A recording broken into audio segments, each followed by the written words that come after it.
Donc aujourd'hui, on va parler d'un nouveau business en Espagne qui tourne autour des ocupas. Donc dans ma dernière vidéo, je vous avais indiqué qu'on pouvait acheter et vendre des appartements qui étaient squattés. En Espagne, on va estimer à plus de 100 000 logements qui sont squattés. Et pour faire partir les squatteurs, hélas, il faut attendre à peu près 2 ans.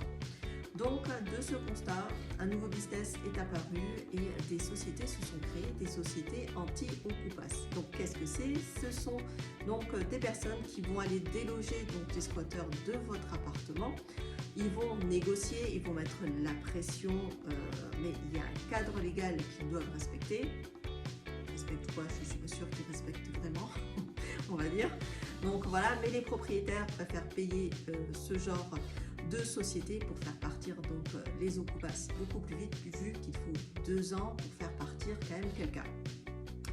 Donc là, il y avait une émission un peu People où ils parlaient justement donc de ce problème-là. Et là, il y a un propriétaire qui venait parler à la télé parce que la squatteuse est l'ex-femme d'un joueur de foot du Real Madrid et elle est aussi la fille d'un acteur connu apparemment espagnol. Donc je pense qu'il en est arrivé à venir à la télé en parler tout simplement du fait de la notoriété de cette personne, enfin de sa famille, voilà, pour pouvoir faire en sorte qu'on le paye, parce qu'elle doit 32 000 €, mais surtout qu'elle puisse partir.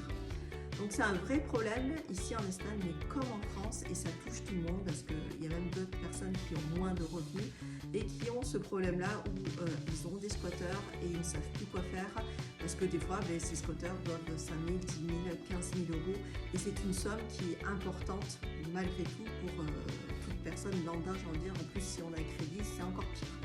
Donc voilà ce nouveau business. Alors, est-ce que vous seriez tenté d'ouvrir ce genre de business et de créer une société anti-ocupas, ou alors vous feriez appel à ces sociétés pour faire partir tout simplement ces squatteurs de chez vous? Alors moi je pense que si j'étais à bout, je ferais appel à ces sociétés, ça c'est sûr, pour faire en sorte de récupérer mon bien.